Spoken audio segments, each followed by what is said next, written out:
Happy November, guys. Can you believe it? We are already towards the end of the Pac-12 football regular season. It seems like just yesterday I was standing right here telling you guys all about Around the Pac, and here we are in week 10. So let's get started, shall we? Now, first of all, stop me if you've heard this before, but the University of Arizona quarterback Khalil Tate is an incredible football player. Oh, I've said it before. Well, I'm about to tell you guys all again in just 6 appearances and 3 starts of the 2017 season, not to mention a 58-37 rout over the Washington State Cougars this weekend. This guy has been nominated for the Maxwell Award. Now, if you're wondering what that award is given out for, let me be the first to tell you. It's actually given to the best all-around college football player of the year. Now, voting began for that one on Tuesday. It will go all the way to November 20th, where the finalists will be announced.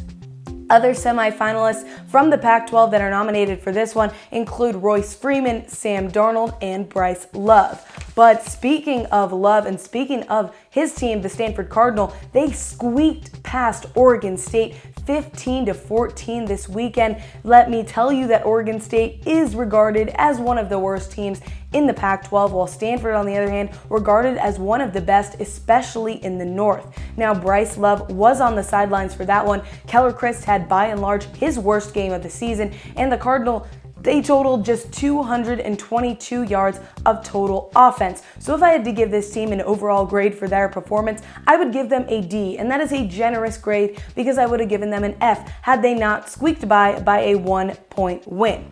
And not to mention, this team was in contention for a Pac-12 championship berth, but head coach David Shaw and the rest of his team, they are looking at quite the tough schedule ahead. They still have to take on the likes of Washington and Notre Dame, so it'll be interesting to watch how the Cardinal responds this weekend.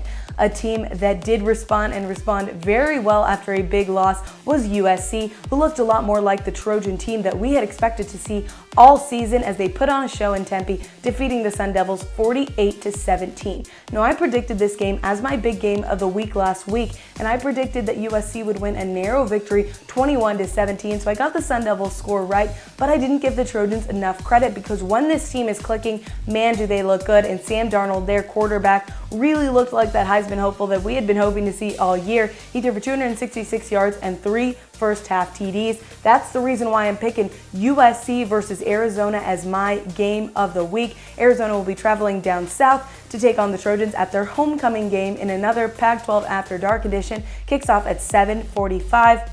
The Trojans have remained perfect at the Coliseum under head coach Clay Helton. They'll be looking to defend their #1 spot above the Pac-12 South. But with just 3 weeks left in this regular season, there's a whole lot of football to look out for and a lot of big games coming your way, so let me break it down for you. First of all, Stanford at Washington State. Like I said earlier, keep your eye out for the Cardinal. They'll be looking to bounce back this week, hopefully with a lot of love on the field. Number 2 is Arizona at USC. It's the battle of the quarterbacks. Need I say more on that one? Number 3 game, Oregon at Washington. Now, Washington is a 26.5-point favorite in this one, so I think it will be an easy win for the Huskies, but it's a rivalry game in the North, so it could go either way. And the last one to look out for this weekend is Oregon State taking on Cal at Berkeley. Now, the Golden Bears have a lot of injuries this season, just been decimated on that front as of late.